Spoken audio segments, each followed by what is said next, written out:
everybody. How's it going? It's Quilt Nerd. It's Saturday night. I'm really glad that you're here.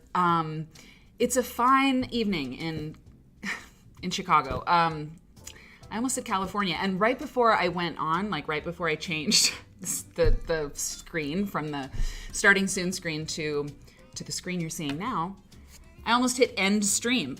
That would be the wrong button. And I almost said California. I think it's because I've been thinking about art quilts.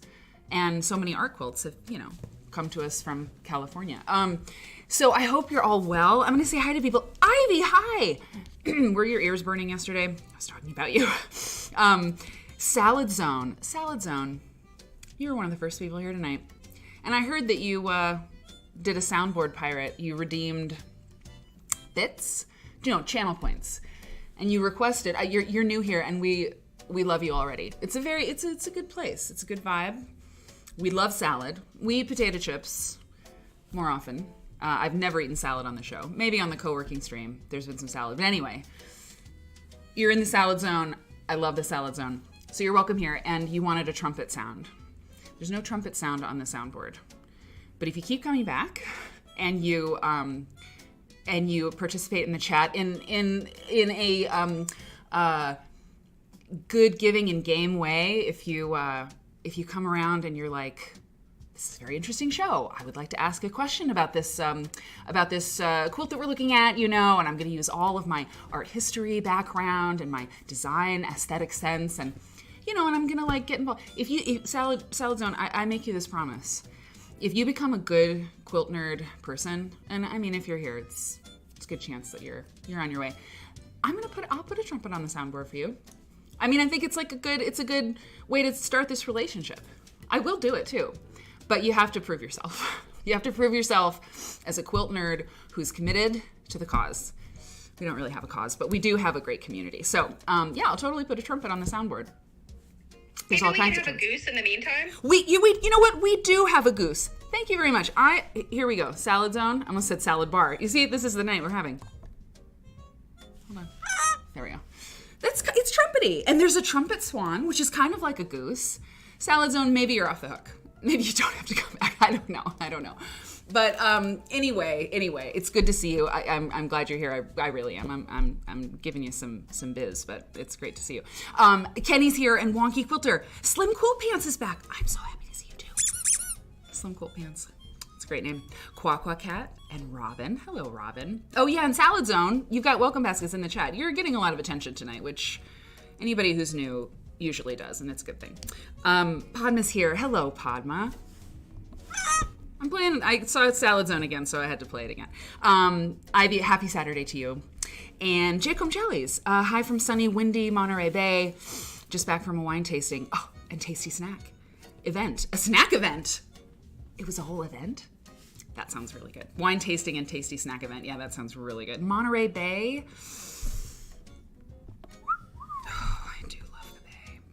That bay. I love that bay in particular. Ready to see some quilt projects. Oh yeah. So the quilt projects, the Quilt Nerd on Parade show is Tuesday night. And Tuesday night is going to be, so I think that's maybe what you mean about quilt projects. And I can't wait to see them too. I mean, I've seen some of the ones that are going to be on the show. They're amazing. So the Quilt Nerd on Parade show, in case you don't know, is a show where we share your work on the show.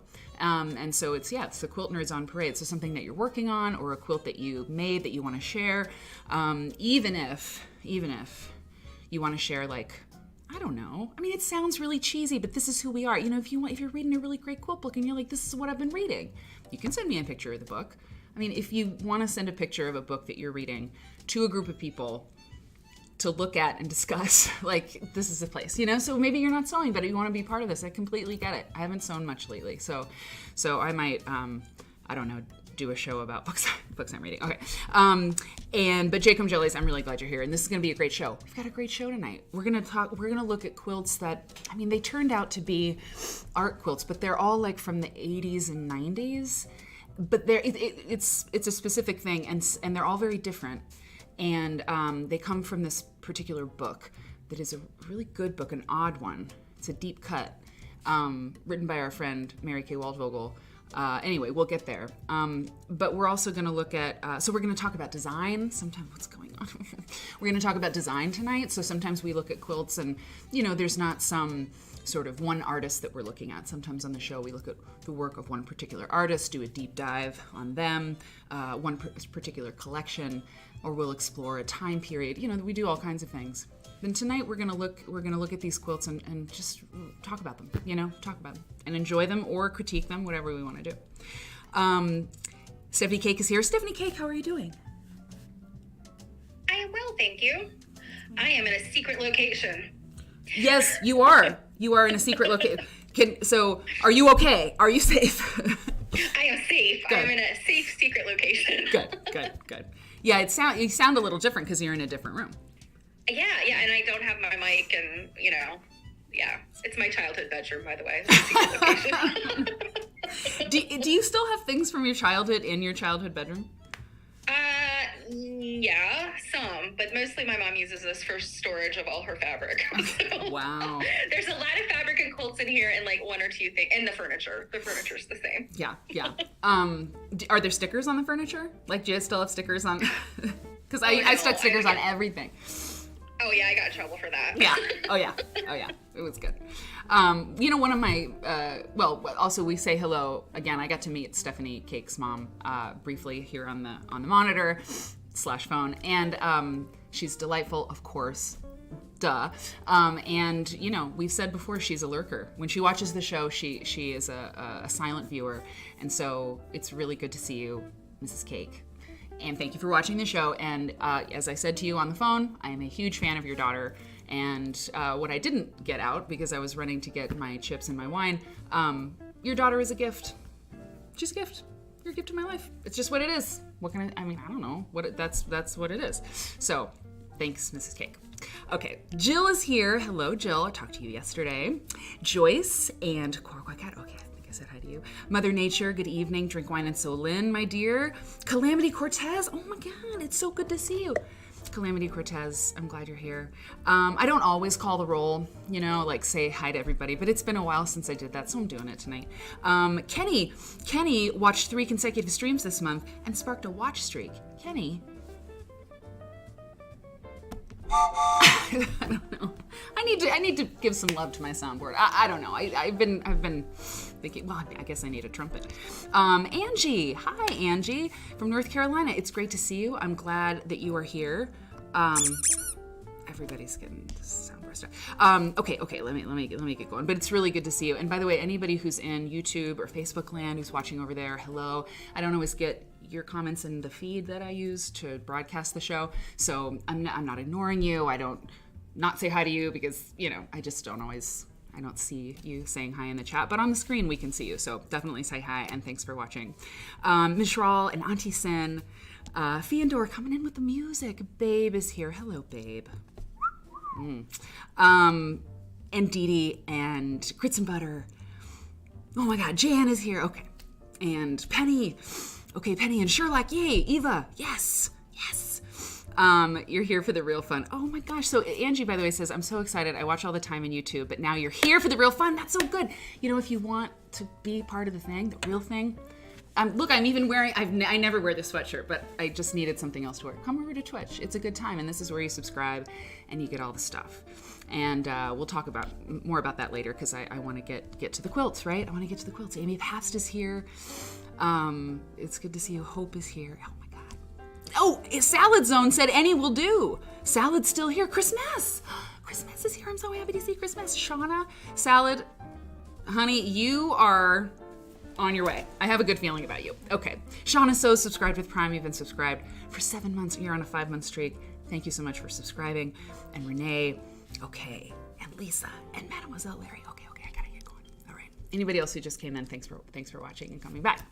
All right. So many quilts, so many things. The quilt behind me changes every show. This is how we start the show. And if you're new here, or if you, I don't know, if you just still don't get it, because, a lot of times we just launch into the quilts. I mean, just very briefly, Quilt Nerd is a live stream broadcast about quilt history and culture. And podcasts are great. We love our quilt podcasts. They're awesome. We love them, and we appreciate the content creators who make those shows because it's very difficult. It takes a lot more work than one might think when you're just listening, and they make it sound easy, you know? But what I really love about the live stream format is that for quilt people and visual people, artists, historians, people who are just nerdy about what they like, people who like color and fabric. Oh my God, we got the kitty. We got the kitty. The kitty is the sewing kitty because Angela resubscribed for a month. Thank you so much, Angie. When you do that, you invoke the kitty, the sewing kitty on the screen.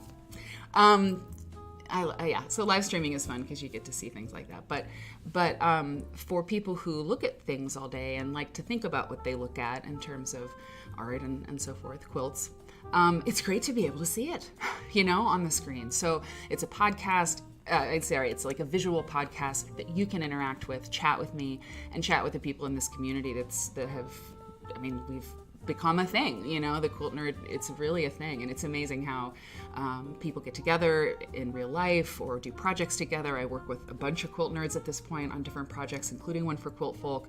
It's really amazing, and so we look at quilt history and culture in real time together. It's an exploration. It's not a presentation. It's not a lecture from me. I just like learning about this stuff, and to do it with you live is like, I can't believe it. I still can't believe it because I don't have to be alone anymore, you know, learning about quilts and everything. I get to be with you. So thanks for being here, and let's do this. So the quilt behind me changes every time because it just seems like a great way to kick off the show. Thanks for watching, Gail, and liking the stream. So it was so important to me to get a quilt about spring. I wanted to find a quilt about spring because tonight when I left my apartment to come over here to the office to do this, it was so bright outside. I mean, I know, you know, what is it? Okay, what is it called? The clocks. What do they call it when the clocks? Daylight saving time. Daylight saving time. Thank you, Beverly and Jessica. Let me turn that down a little bit. Thanks. So yeah, daylight savings time. So I know that happened a couple weeks ago, I guess now. But it hit me tonight. You know, the days are longer. And it was kind of gray today. It even snowed a little bit this morning in Chicago, but the sun was out, and Eric walked me over here, and it was beautiful. And I was like, oh, it is coming. You know, spring is really coming. So thanks, Virginia, for liking the stream. So I was like, I really want a springtime quilt, you know? And I looked at a bunch of them, and this exploration starts us off tonight because I found a couple different spring quilts that I want to show you. Sometimes we just start with one intro quilt, but tonight we actually have a couple, 3, in fact, because they're just so great. I had to show you. This quilt, I'll zoom in on it here for you. It's called Spring Quilt. Pretty simple, right? Spring Quilt, and it's by the great Rumi O'Brien, who was born in Japan, but moved here to the United States and lives in Wisconsin. This is a book about her work, Striding Lines, The Unique Story Quilts of Rumi O'Brien by Bobby Malone. And we're an Abe Books affiliate on this show, so if you use the link that Stephanie Cake puts in the chat, and if you want to buy this wonderful book, through that link, like we get like a nickel, and we need it. Okay, so please do it. It's a wonderful book. It might be a little bit more on the expensive side. So many of the books that we talk about in the show, they're just not much. They're used a lot. Most of them are out of print, and you can get them very cheaply. But the Rumi O'Brien book might cost you a little bit more. So Spring Quilt is 35 by 39 inches. It was made in 1995. And I mean, it's not very complicated, right? It's pretty straightforward in terms of, design and the quilting though. I mean, this is like, I love it. It's simple, but it's so good. It's so right. Don't you think, Cake? It's nice, isn't it? The curvy lines, the wavy line. And I'll show you something. Let's look at that. It looks very free. It looks very freehand. Freehand, yes. She didn't use the template. She sort of freehanded it. And I like that. I appreciate that. I do too. Now, is this, I don't have the details about, is this a big stitch? Hey, Elle Riggs.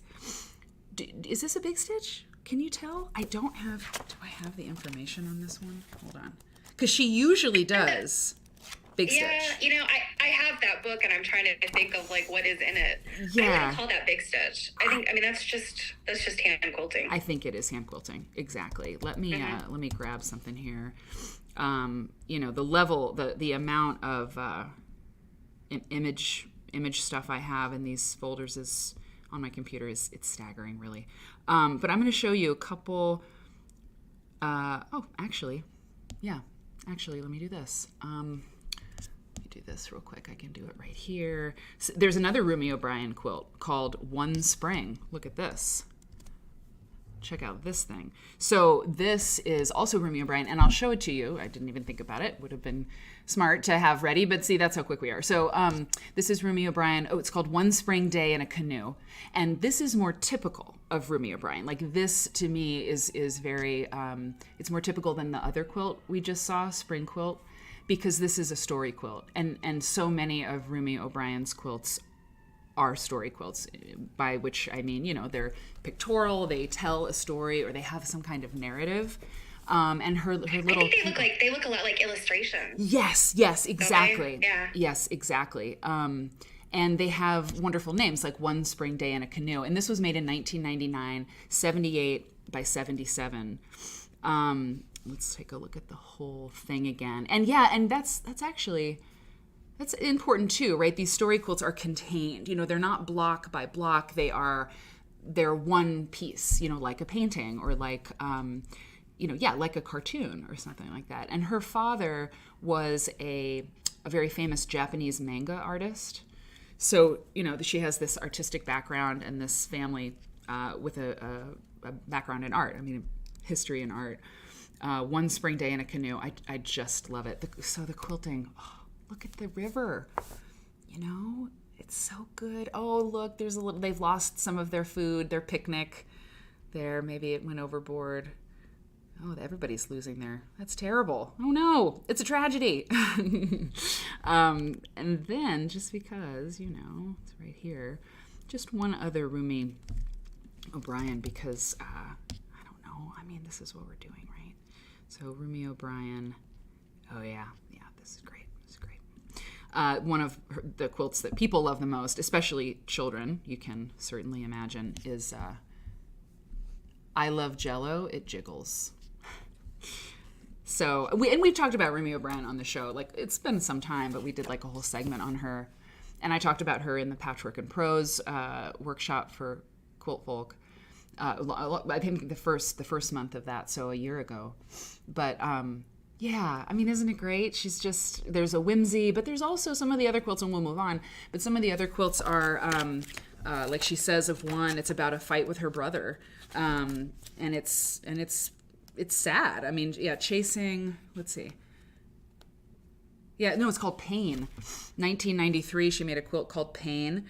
And she said, I never like to talk about this particular quilt. It's about the feelings, the argument with my brother caused inside of me.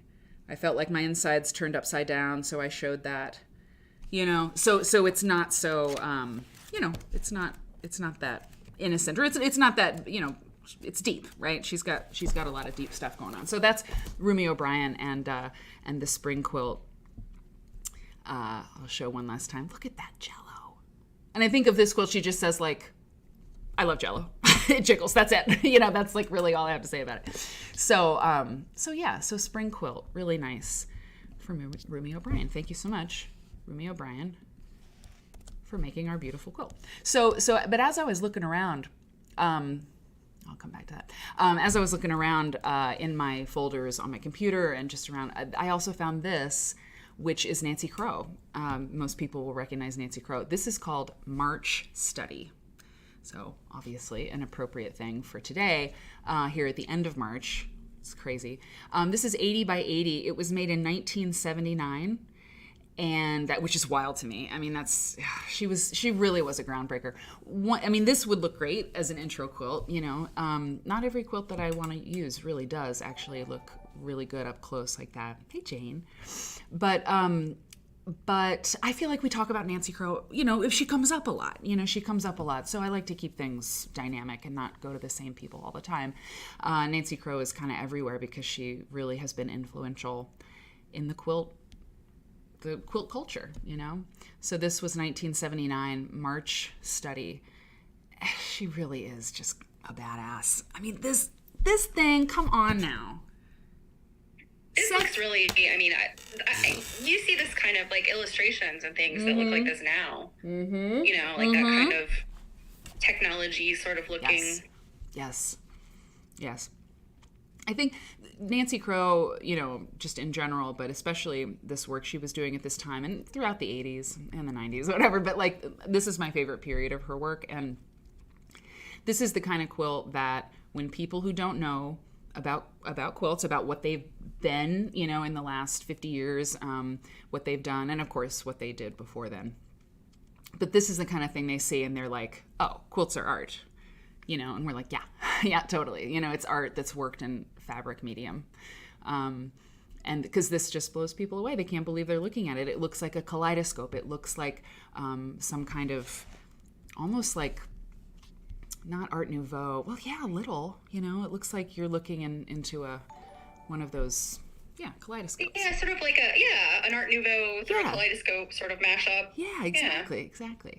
So there's another spring quilt. And then the last one I have for you is really cool. But, there are other intro quilts or other quilts that I really like that I can't use for reasons that just seem obvious but are kind of hard to explain. Like, I would never put someone else's face in front. It's just weird. Even if I zoomed in really close like this, like, I don't know. It's her portrait. The woman who made this, it's her portrait. And I also don't use modern quilts, like contemporary quilts made by people today behind me, because that sort of implies some kind of ownership, or it's their moment, right? Like quilts that have been made long ago, or that are not made by people working and trying to make money, in their quilt life. I don't use those either. But this is so cool, right? And it's called Spring Mountain Chun San. So I think Chun San translates to Spring Mountain, but somebody who speaks Korean might be able to help. But this is by Shin Hee Chin. She's made yo-yos. Yo-yos are like a very, that's just a very traditional way to make a quilt. You make these little yo-yo shapes, and make a whole quilt top from them. Has anybody done that? Have you done that, Steph? Have you ever made a yo-yo quilt? I have never made a yo-yo quilt, but I have been making some yo-yos with some scraps. They're time-consuming, and I have the little Clover yo-yo maker, like template thing. It's like you put it in there and you snap it together, and it has the holes like where you stick the needle in.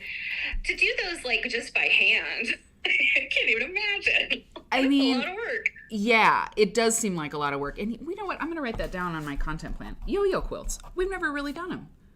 Yo-yo quilts. You know what? This is what I get. What I want to do is like, I'm going to go find on YouTube real quick a yo-yo quilt tutorial. But let's do it next time. Well, next time is the Quilt Nerd on Parade show. But next Saturday, we'll look at yo-yo quilts. But anyway, so this is all yo-yos. It's fascinating. And I'm sure this is hand-dyed. Obviously, right? And it's beautiful dye work. So we know about this. I have information on this artist from Sakwa.org, the Studio Art Quilt Association, such an important organization in our quilt culture.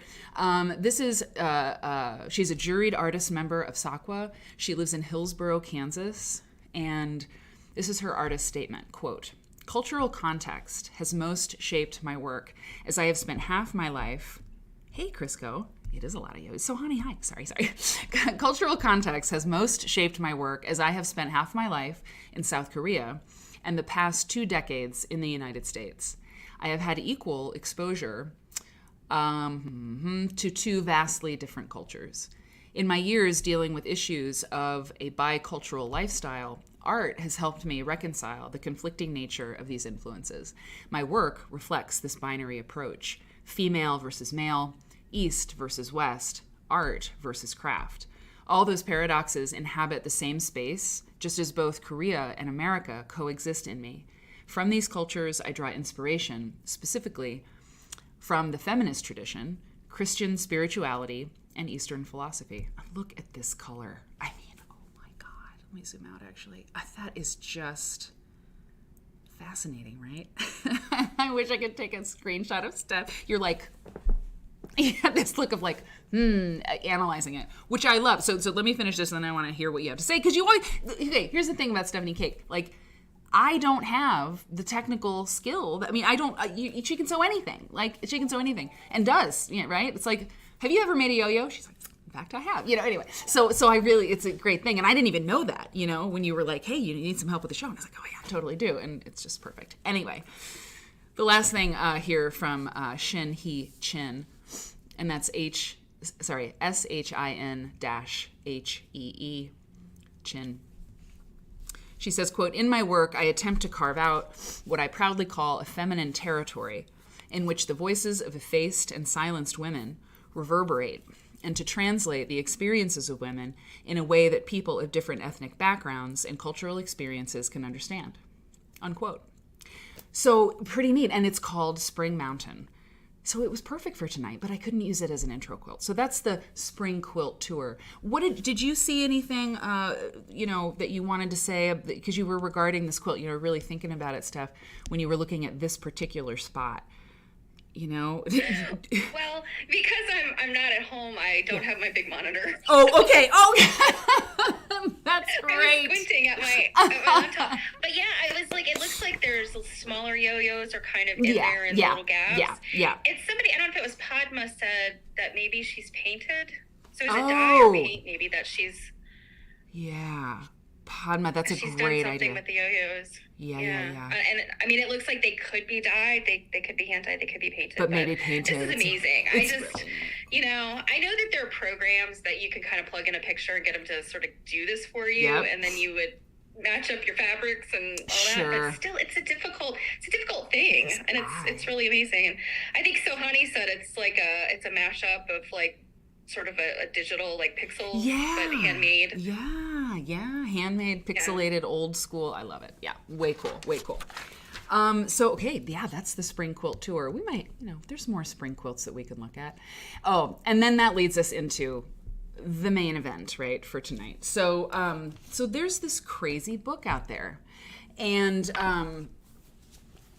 it's just odd. Okay, so this book is called America's Quilts. Okay, America's Quilts, created by the country's best quilters. Now, what I thought I would see when I opened this book was like, I thought I'd see traditional quilts for one thing, but the vast majority, hey Sparkles, the vast majority of these books are contemporary quilts. And by the way, it was published in 1990.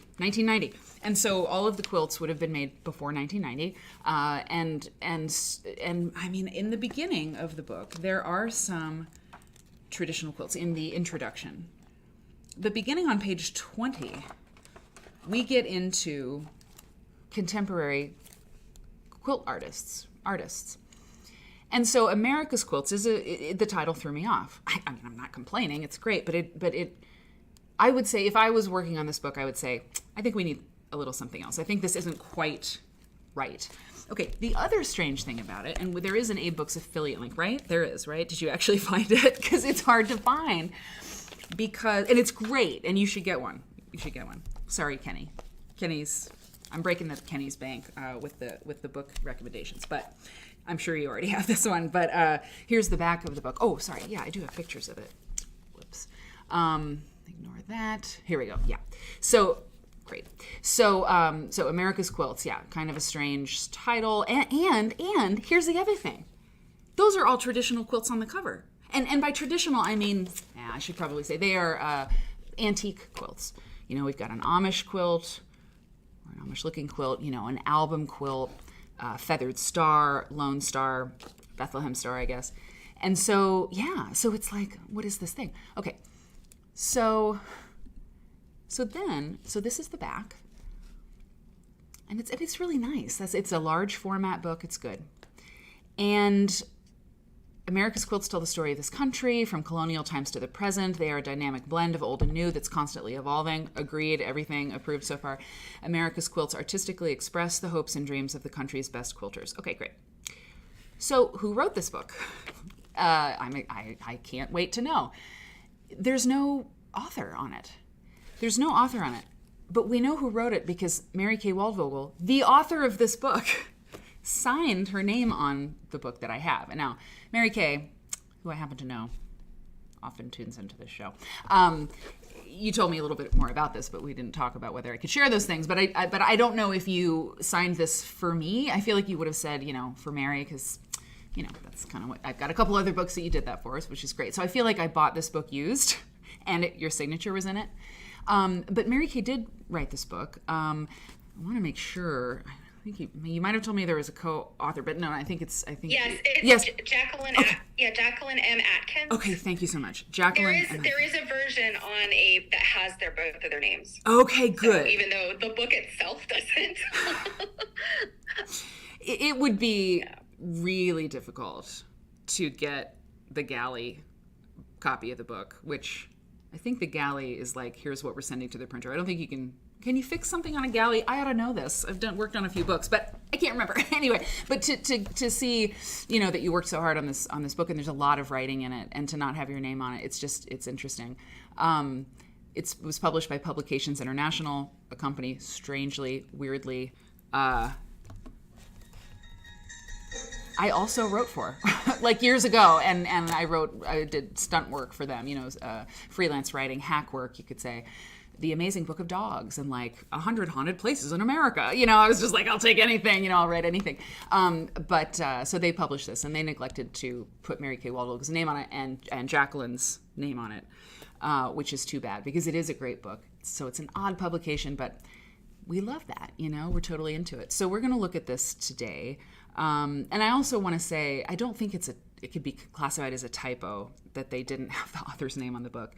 But just so you know, when you do things in print, you should never do it. It's a very bad idea because you think about all the letters in all the words in all those sentences, hundreds of thousands of letters and words and sentences, and they all can be done incorrectly. You can miss a period, you can do that. One time, there was an article in Quilt Folk. I had the wrong names of the person's family. Yeah, I did. Yeah, I'll never say. It was actually the most crushing moment of my career in print media. I'll never get over it. She was cool about it, but I'm not. But I talked to somebody who did a lot of publishing work, who was an editor. I won't even say who or what publication, but in the quilt world. And she said, Mary, you'll get over it. It's really tough. You'll always remember that. But she was in charge of putting this publication together, and she approved the publication with the title of the book on the spine upside down. So in all of the books, there's one where it's upside down, and she was like, she was almost, and I was like, let's move on, because she was sort of having a flashback. So anyway, just so you know, if you ever have printed, made a magazine or a book or anything, I understand. You wake up in a cold sweat. Anyway, so there are a couple traditional quilts in the book, including this one, which is one of my favorite quilts. This quilt shows up from time to time. I think it's in Robert Shaw's big book, one of his big books. I love this quilt. I think it's so lovely. It's a yellow schoolhouse quilt, and it's tied.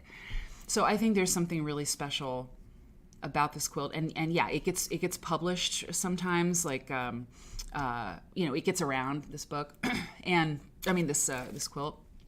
And I just think it's really charming. I think that it has something special about it, and so I included it in our slideshow. And I think it's interesting that, hold on, let me zoom out again. It's interesting. We talked about Rumi O'Brien because there's kind of a whimsy to this quilt too. But to tie a quilt that's pictorial like this, or to tie a quilt that that has like an image on it like this house, I would be less inclined to do that with a quilt that has, there's, because you're putting dots and marks basically. Hey, Alma. Dots and marks on a quilt that, it's gonna cover it up in a way, but it works. It totally works. It adds to the little schoolhouses, and it adds to the charm of this quilt, and I just think it's great. And I told you we were just going to analyze quilts tonight, and also those are hand cut, right?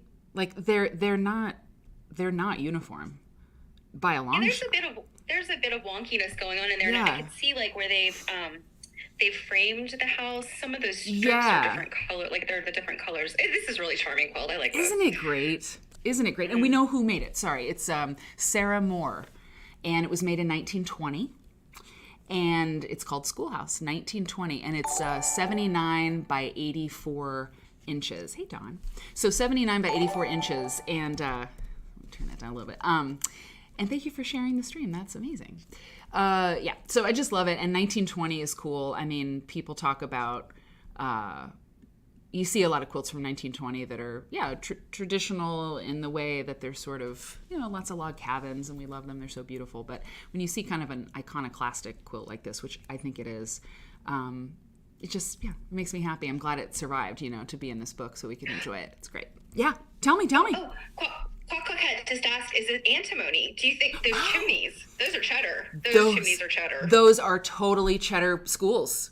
It's a cheese house. It's a cheese school. Yeah, cheddar, the famous cheddar colored fabric, cheddar antimony orange, chrome orange or chrome yellow. A really important shade or color of fabric in so many quilts that came around this time and before. Chrome yellow, chrome orange, antimony, and we actually have a shirt. We have Quilt Nerd merchandise, y'all. And we have a shirt. To proclaim your quilt nerdiness, you can get a shirt that says antimony on it with the Quilt Nerd logo on the back. I need to update all my merch. Okay, so that's fun. And then there's this one. Now this I did not plan to show, but as I was at the scanner scanning all these in, I saw this and I was like, you know what? This thing just knocks me out. I mean, this Crown of Thorns from 1840. We know who made it. It's credited to Mrs. D.P. Walker. 1840, 74 by 87. I mean, holy Crown of Thorns. The piecing, it's like, what is more extraordinary about this quilt? Is it the piecing or the quilting? It's like totally a fair fight. Now, the images in this book, most of them are really good in terms of resolution. Some of them not so good. This is right in the middle, so I hope that you can see the quilting. I think you can well enough. I scanned it at the highest resolution possible. Eva, I agree. Eva says, eek. Yes, spectacular. Drink wine and so Lynn says, and Saucy Stitcher. I mean, everybody's just like going crazy, right? Because those points, says Robin. And I mean, let's count. It'll be quick, okay? Not all of them, don't worry. But in this, oh yeah, okay. Okay, I'm gonna have to point at my screen. 2, 4, 6, 8, 10, 12, 14, 16, 18, 20, 22, 24, oh man, I'm swimming, 26, 28, 30, 32. 32 points in one unit, right? One side in this. 32 on one side. 32, so 64, almost 64 and a half. I don't know. I mean, some of them kind of run into the cornerstone there, which is also pieced in this. I mean, how many? Sorry, I gotta know. 2, 4, 6, 8, 10, 12, 14, 16 points on that star, and that's not appliqued. It doesn't look appliqued to me. It looks pieced. Oof. And let's take a look at the whole effect again. I mean, it looks like it's printed. It looks like it's painted, and look at the sawtooth. Would it be sawtooth? I mean, I don't know. Sawtooth is usually made, they're not this narrow. Sawtooth border is like half square triangles. Yeah. I mean, I think that's why this is called Crown of Thorns, because those are supposed to be thorns, right? Right. Yeah. And this quilting in this area. I mean, you just wonder, like, did she make it on her own? Because it's such an enormous amount of labor. really good like quilt appraisers and people who can date quilts and who really know their stuff on that, there are clues sometimes, as to whether one person worked a quilt or more people did, or more people worked on it. And it has to do with the size of the stitches, and sometimes one of the most charming things I've ever known about quilts is sometimes if different people are working on it, they're working from different sides and they'll kind of miss in the middle, just a little, like they're quilting the quilt, not quite meeting in the middle. But I mean, I don't know. Without really looking at it, it would be hard to tell. We can't tell unless we were looking at it in person, I mean to say. So L. Reader says, no lunchtime for her. Yeah, exactly. And she was anyone who got anywhere near her quilt with any kind of food, any kind of comestible, she'd be like, no. Mom always likes to ask, would I have lunch with this person who made this quilt? I think Mom would say no. I think she's too footloose and fancy free. Okay, so that's one. Okay, now we get into these contemporary quilts, and I'm going to read to you a little bit about the people who made these quilts, because that's what's so nice about this book. And I printed off, I'll show you this. I printed off, because I didn't want to futz with the whole big thing. I printed off the things I'm going to read. Hey, Jean. About these artists. I won't read all of the text, but I'll give you the gist. And this is all content written by Mary Kay Waldvogel and Watkins. Katarina. No, not Katarina. What was the other author? I don't know why I didn't write it down. See, now it's even worse. Jacqueline Atkins. Oh, Jacqueline Atkins. Madeline Walker. I mean, like, what am I saying? I call anyway. Emily is brilliant. Works at Quilt Folk. I called her Lindsay because she looks like my friend Lindsay. Anyway, I don't know. I get absent-minded sometimes. Judy B. Dales made this quilt, and there are so many great quilts in this book, but I've never seen a quilt just like this. This is really something. And the name of it is Hyperspace Dreams. Hyperspace Dreams. So I'm going to get in here. And I'm so glad Chris Mess is in here. I hope you're still around, Chris Mess. Chris Mess is our resident tattoo artist who did not start out as a quilt nerd, but happened upon this stream and totally stuck around. And we're so glad that he did, because we're better for it, right? As a community, when all these different people come inside. So this, in terms of perspective, what she's done here with this perspective, I mean, I hope nobody gets vertigo, because like it could happen here, TARDIS implosion, Penny Catherine says. Is that what a hyperspace? I mean, people are so smart in here with like in their different ways. That's probably a technical term. And you know what? Mother Nature, you asked what year. And that's another thing that's strange about this book. The years aren't listed. The measurements are listed, but the date of the quilts that are in this book, none of them have dates. The older ones did, but this doesn't. We know that it was circa 1980 to 1990. That's the easiest way. I mean, that's the most accurate way I can give the date. But Judy P. Dales, the authors write, quilting started as a hobby for Judy P. V. Dales, a former school teacher, but it has now become a rewarding profession. About 20 years ago, while she was living in London and expecting her first baby, Judy came across instructions in a magazine for making a patchwork quilt. And she says, quote, "I was hooked immediately," unquote. Later, while her family was living in Germany, Judy taught herself everything there was to learn about quilting through trial and error. She learned a lot. She must have made a lot of mistakes, right? Because this is amazing. Gradually perfected her stitching techniques and developed a unique style. She finally went professional partially to support her fabric buying habit. We know how that goes. And Hyperspace Dreams is a dramatic, multicolored collection of irregular, quadrilateral shapes. I feel like I can zoom in, but you need the full thing, okay? Multicolored collection of irregular shapes, each of which is different from the others, and all of which seem to be exploding from a central point. Judy drew them freehand and filled in each one with an 8-pointed star. Yeah. She then surrounded the star blocks with inner and outer borders that gave the illusion of depth. The quilt was part of an invitational challenge to create a piece using the theme of dreamscapes. Interesting. And Judy chose to depict the inner vision of a creative mind that is productive in sleep as well as when it is awake. She says, quote, "When I close my eyes, I see color and flashes of light. I suspect that when I sleep, my subconscious mind forms the color and light into quilt blocks."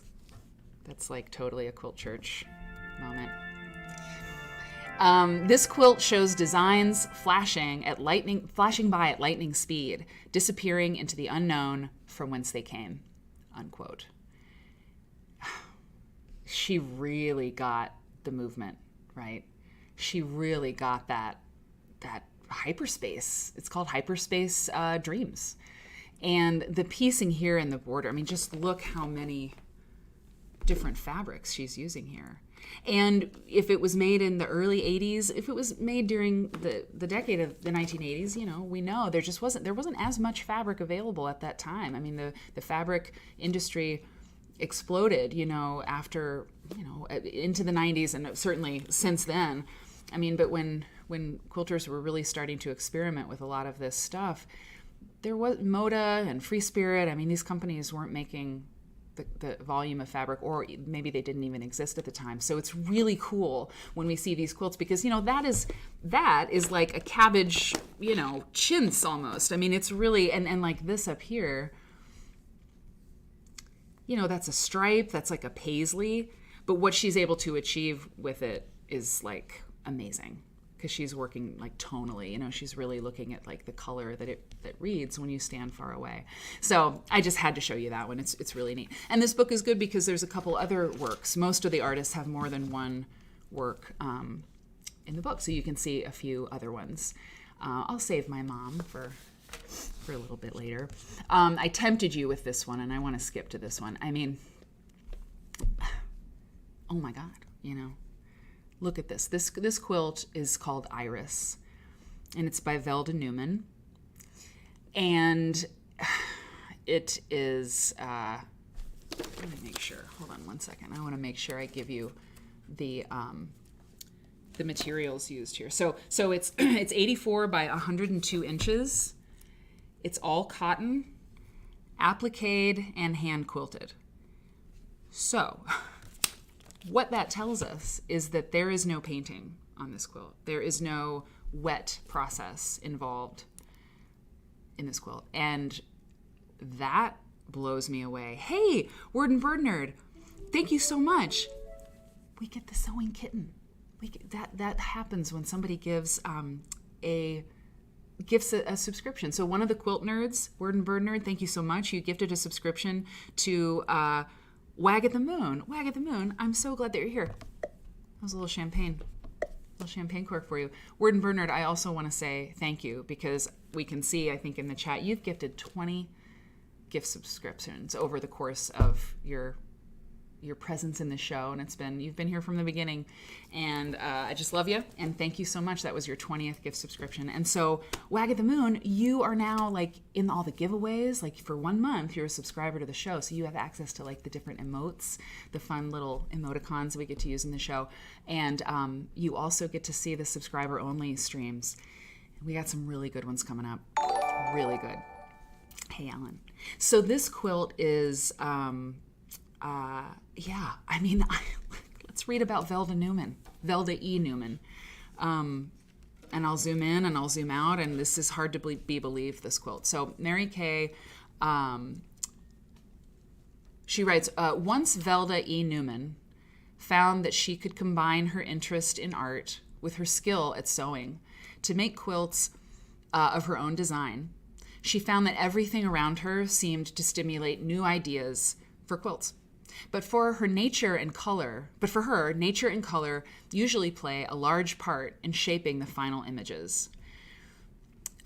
She considers color the most important element in developing a design. And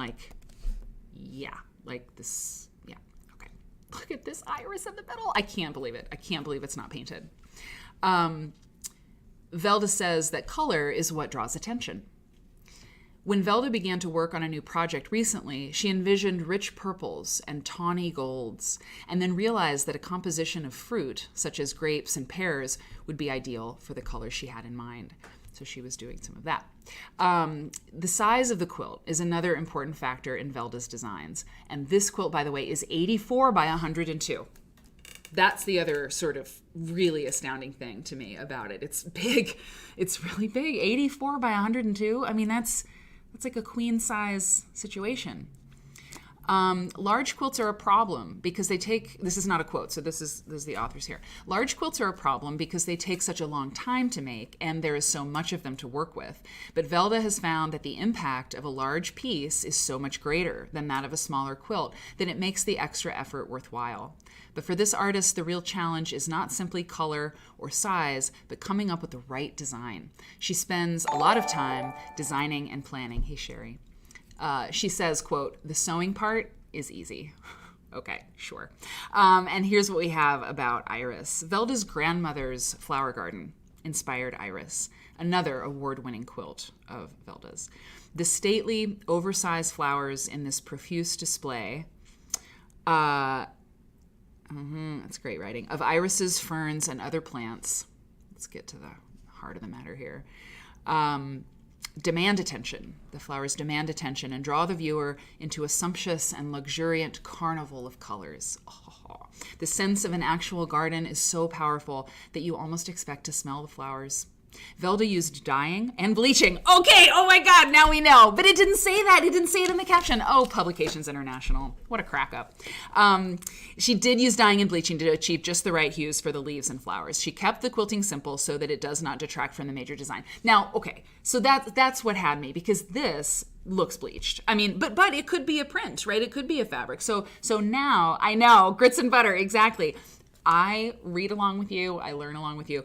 And the caption under the quilt said nothing about it. It said cotton and applique. But yeah, like this. But here's the thing, though. I mean, like it takes anything away from it, it's still extraordinary. This looks then like dye too. But I don't know. I mean, I don't know. We have fabrics today maybe that will come like that. There's so many fabrics you might be able to have something, a print that looks like that. And we see quilt makers doing such amazing things with prints. They look like they're painted, but most of this is it's just amazing. It's just amazing. But I'm actually kind of happy to know that there's a few dots of bleach over this, because I was like, what? So there we are. Okay, led astray by the caption. That's okay. What do you think of this? Isn't this great? Yeah. Saucy. She did say that the sewing was easy. The sewing part was easy. Okay. Oh, this is really good. Claire Murray. Oh yeah. Okay. Hang on. I want to go to this one. Hold on. This one. Yeah, this one. Okay. So that's a little preview of Claire Murray. But this, a totally different style. And to me, this looks very, it's in that kind of 1980s, Memphis design, Saved by the Bell, kind of aesthetic. But what's really neat about this, and there's quilt blocks in it. There's like traditional or standard issue quilt blocks within all of this activity, within all of this wild energy in the patchwork, and another asymmetrical design. So, it's not square. And I think of all, let me see. I don't know. I'm gonna try this out and see if I actually believe this. But like, could it be true that one of the biggest leaps forward, or one of the biggest differences between the quilts that came before, the art quilt movement or the art quilt moment, when art quilts, and we use that term it's just a term we use, and sometimes it doesn't really make a lot of sense, but there was this new quilt that was born in the 1980s, and it did break the grid more often, and it did these different things. And so what I'm trying to say is, like, the asymmetry, the quilts that were not square, the quilts that were not with a scalloped edge, that changed, because you just didn't have quilts with this shape before these people started doing this kind of experimentation. I think that's kind of a hallmark. Don't you think, Steph? Do you agree with me? putting you on the spot. I mean, is that fair? And I don't know that I'm right, but that's kind of why I bring it up. What do you think? Yeah, I mean, I think that it's not a square anymore. Yeah. That is kind of the more modern art quilt. Yeah. But when you say it, I've always thought of art quilts as coming out of the this, the 70s, the re-entry of quilting into our the zeitgeist. Sure. But I don't know how many of you attended Mary Kay and Barbara Brackman's textile talk this past week, but just this week. They were talking about one of the people who I guess kind of wrote into Sears and Roebuck a little cranky about the judging that was going on for the centennial. Yeah. And she referenced art quilts. Like she used that term. Because she was saying like that they weren't being judged as fairly, or they weren't being considered as fairly as like the more traditional quilts. Sue Roberts. I thought that was really interesting. Is that her name? No. It was a woman. I want to say she was a contestant who had written it. And it was just interesting to me because even though I think we would look at those things and say, oh, that one's an art quilt. That's an art quilt, that they did use that. They used that term back then. Like it was a thing. Yes. And that really surprised me. Yes. Yeah, that's interesting. I have that talk to catch up on and a couple others. But I think that going outside the square shape now, that's new. That's in our lifetime. Exactly. And Kaz JH, Kaz, I'm gonna call you Kaz, followed modern art that broke out of the frame. Exactly. Hey Roseanne, thanks for coming by.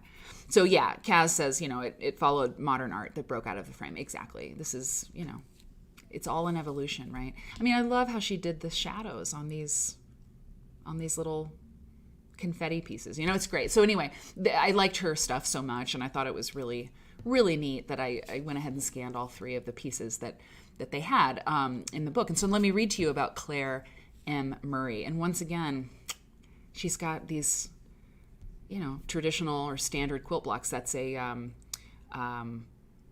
kaleidoscope block here, set on point. Well, set on point. So a kaleidoscope, which I love to make. We've looked at kaleidoscope quilts before, and there was a beautiful kaleidoscope quilt in the Whitney Museum of Art exhibit by Jonathan Holstein and Gail Vanderhoof that, I mean, it's just, I know you know which one I'm talking about, Kaz, but it's just so amazing, and that block is an extraordinary piece of design.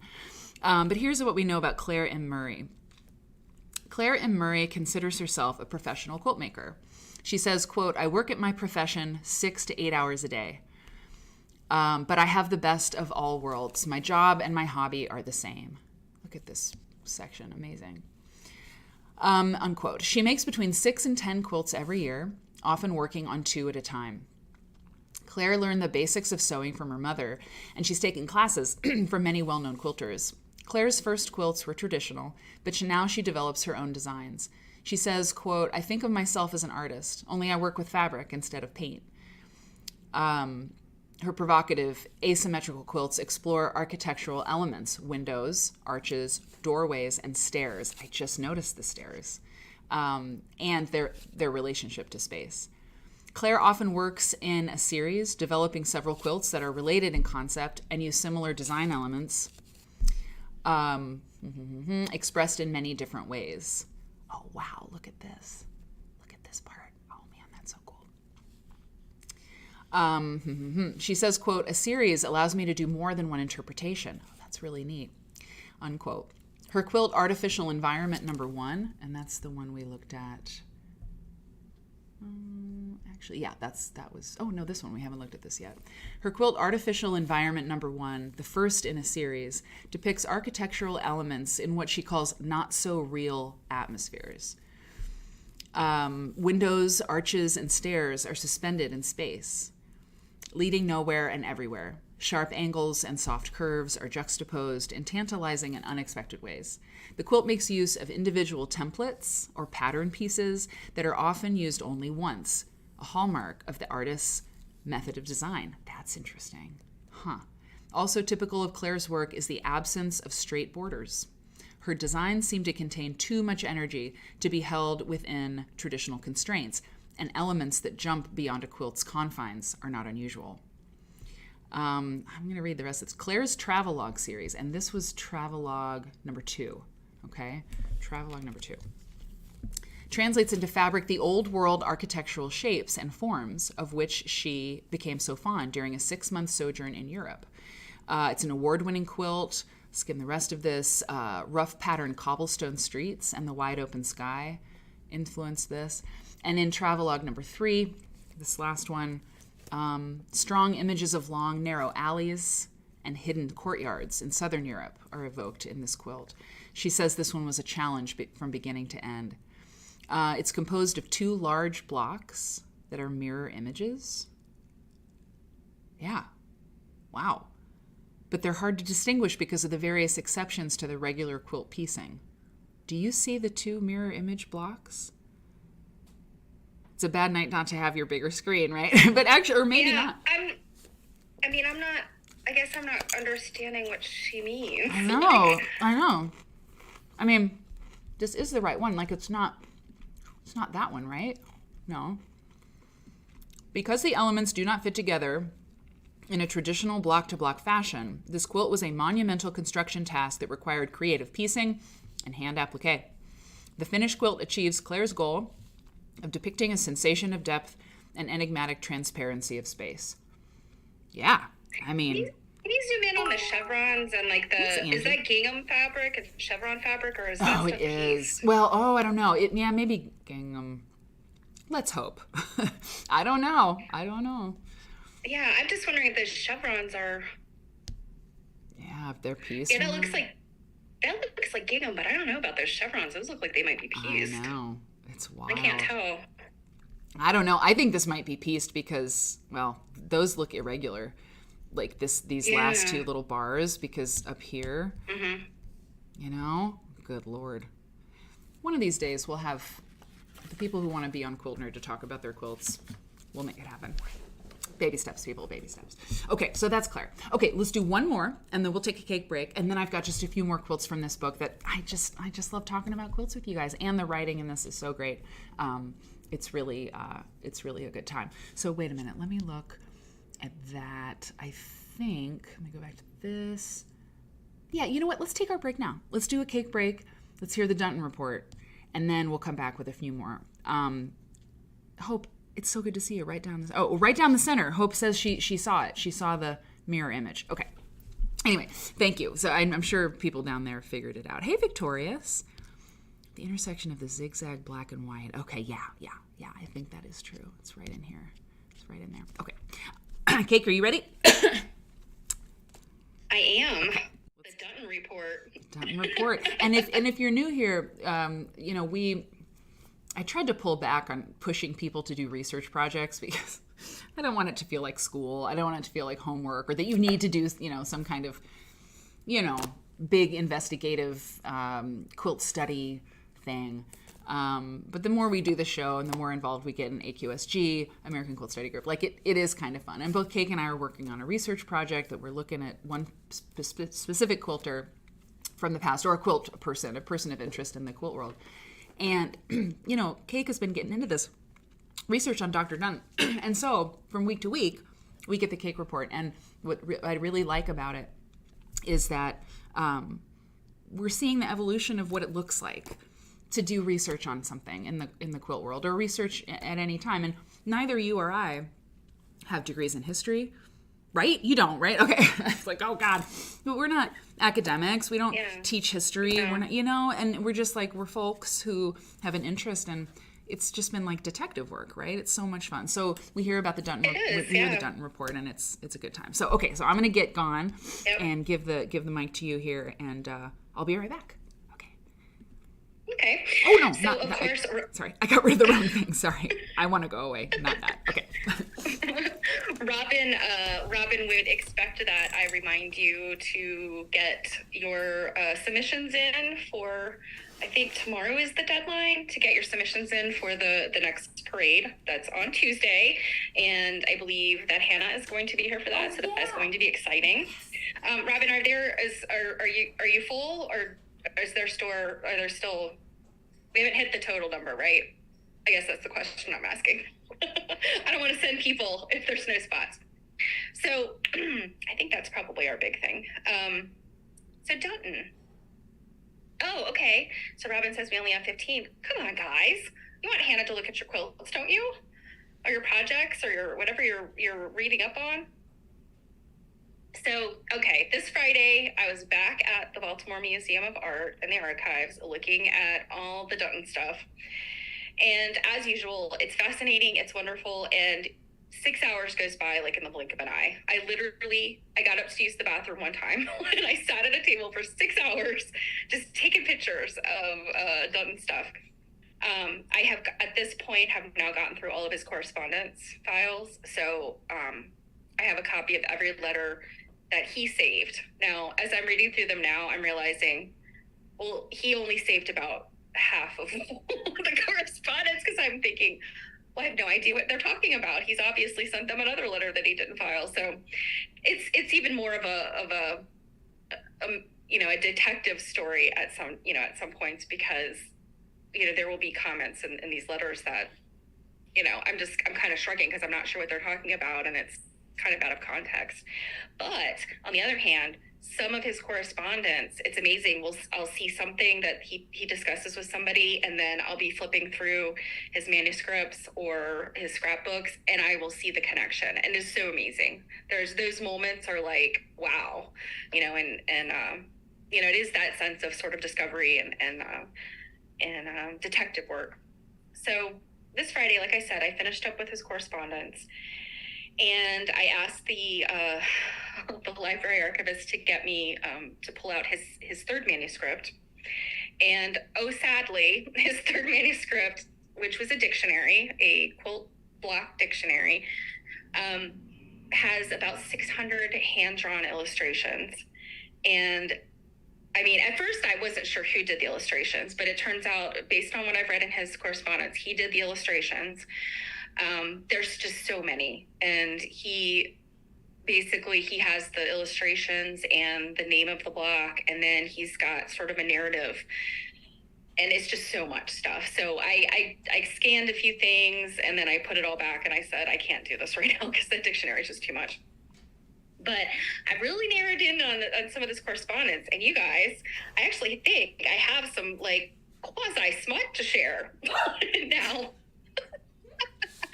I cannot read it all to you because it is they did carry on quite a correspondence. But our dear friend Sue Roberts, and let's see, am I in the right?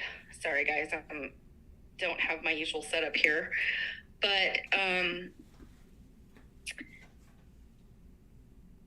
as you may know, and I think I've mentioned this a few times, and also if you actually have the book Patrick Souvenirs, which Mary Kay Waldvogel and Barbara Brackman wrote about the Centennial Quilt exhibit that was at the Chicago World's Fair by Sears and Roebuck. And Dr. Dutton actually had an ongoing correspondence with Sue Roberts, who was... She was a person who was involved in the show, is what I understood at first, and now I've kind of narrowed it down, like why, not necessarily why she was in charge or why she was helping coordinate, but I've figured out who she is just by looking at their correspondence. She is, her title was Home Advisor, and she worked for the Sears and Roebuck Agricultural Foundation in Chicago, the broadcasting division. So the broadcasting division of this agricultural foundation. And so from what I understand, it was like a radio program. And, this is during the depth of the Great...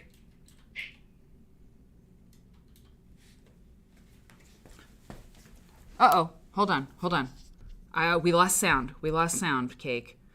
Yeah. I was over there doing a thing, and I heard you speaking, and then you went away. Hold on. Wait a minute, let me... Oh, yeah, you're back. I heard you gasp. Okay. You got it? Okay, my internet connection is unstable. Oh, dear God. Oh, Mom! No. Oh, yeah, Mom, stop watching those cat videos. Dang it, we're streaming. Okay, you're good. Okay. Be right back. Okay. All right. Hopefully you guys can hear me. So... Can you guys hear me? I hope you're hearing me. Yeah, you're good, Cake. Okay, for sure. As long as I can, they can. Yeah. Okay. Okay. The chat, I guess, is a little bit delayed. So in case you didn't hear that, what I was saying is that Sue Roberts, based on what I knew about her, was that she, helped coordinate the quilt exhibit at the Centennial Quilt Exhibit. But she worked for the broadcasting division of Sears Roebuck Agricultural Foundation. And so I don't exactly know what that means, but I think it's probably like a home extension kind of thing. Like, I don't know if any of you live in more rural areas, you'll be familiar with your home extension service. They're hooked up with 4-H, all that kind of stuff. So I suspect that's what it was. Yes, marketing was kind of like part of it. I don't know. It's a convoluted thing. But I wanted to sort of read the tone that these letters took, because I know you guys like this trivia stuff. So the first letter starts off, and this is where I said,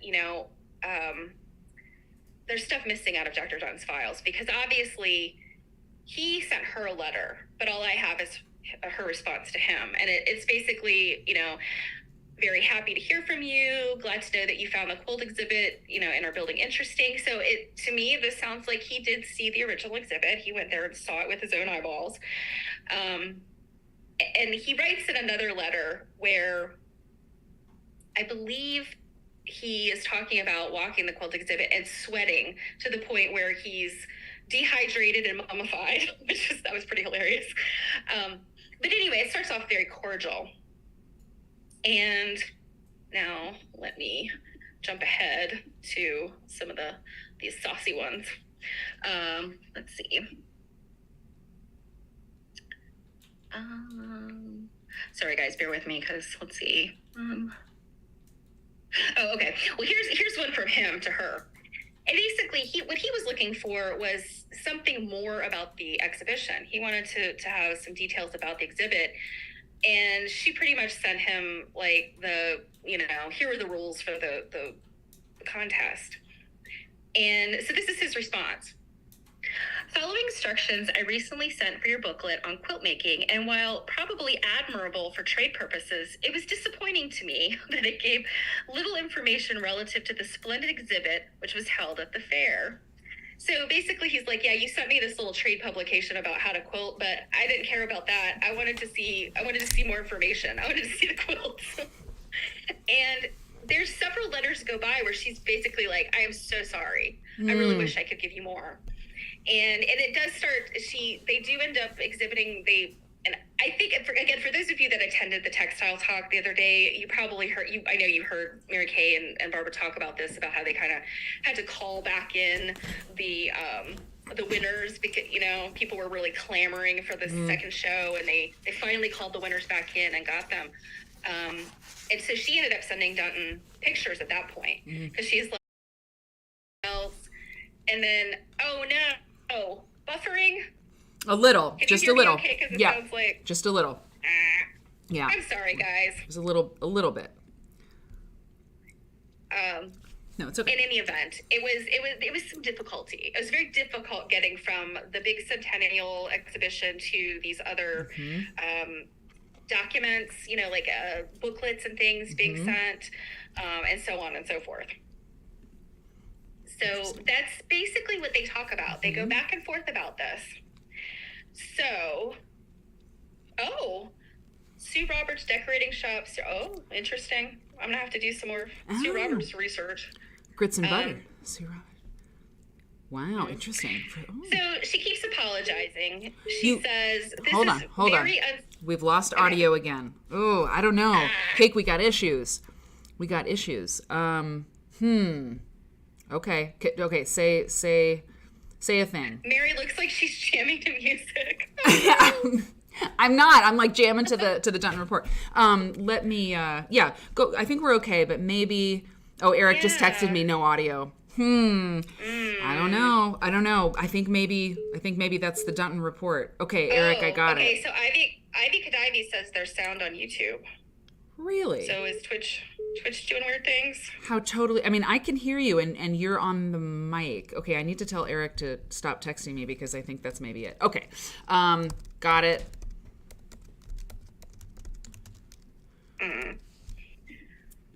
So is there no sound at all? They're all saying no sound, and my Zoom is completely frozen, although I can hear you fine. Okay, hold on. You didn't do anything with any settings when you went away, right? No. And turned it over to me? I mean, they were hearing me for a while. That's really... Okay, let me check. Hold on. Boo. That's so crazy. I mean, so moving but no sound. Okay.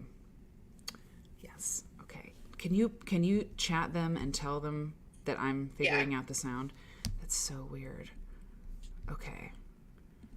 Just a second.